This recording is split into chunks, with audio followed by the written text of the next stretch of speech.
এখানে যারা আপনাদের আবেগ নিয়ে ছিনিমিনি খেলেছে, আপনাদের মিথ্যে প্রতিশ্রুতি দিয়েছে, আমাদের বাংলাদেশি বলেছে, রোহিঙ্গা বলেছে, একমাত্র যোগ্য জবাব ভোটের মাধ্যমে দিতে হবে। বাংলায় একটা কথা আছে, স্যাকরার ঠুকঠাক কামারের এক ঘা, 100 সোনার কি 1 লোহার কি। 29 তারিখ সেই সুযোগ আপনি পাবেন, সেটা হাতছাড়া করবেন না।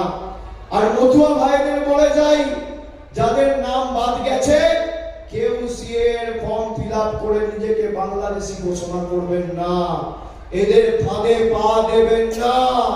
4 মে তৃণমূলের সরকার তৈরি হবে, রানাঘাটে বনগাঁয় তৃণমূল জিতবে, আপনার নাগরিকত্বের আইডি কার্ড রাজ্য সরকার তৈরি করে আপনার হাতে দেবে।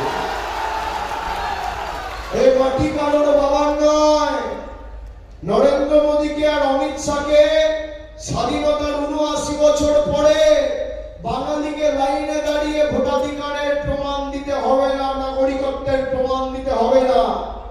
আমরা মাছ খেলে আমাদের ব্যঙ্গ বিদ্রুপ করা হচ্ছে, আমরা ডিম খেলে আমাদের ব্যঙ্গ বিদ্রুপ করা হচ্ছে।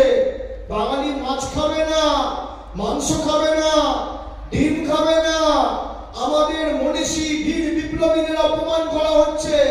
রবীন্দ্রনাথ ঠাকুরকে বলছে রবীন্দ্রনাথ সান্যাল, রানী রাসমণিকে বলছে রানী রাসমতি, আজকে অমিত শাহ এসে রবীন্দ্রসঙ্গীতকে বলেছে রবিশঙ্কর, রবীন্দ্রসঙ্গীতকে বলেছে রবিশঙ্কর, স্বামী বিবেকানন্দকে বলছে অজ্ঞগম্পত্তি প্রোডাক্ট, নেতাজিকে অপমান, রামমোহন রায়কে অপমান, ঈশ্বরচন্দ্র বিদ্যাসাগরকে অপমান, হরিচাঁদ ঠাকুরকে অপমান, গুরুচাঁদ ঠাকুরকে অপমান, মতুয়া ভাইদের অপমান।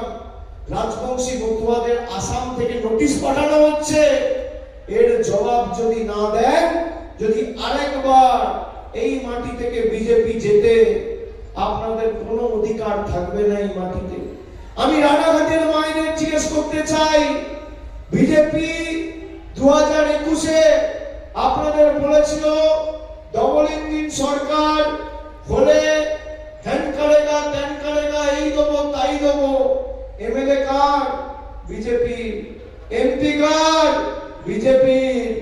মাথার উপরে নরেন্দ্র মোদী। তাহলে ডবল ইঞ্জিনের কি স্বাদ পেলেন আপনারা?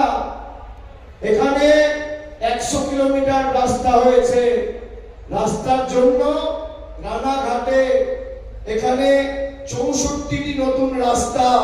খালি আমি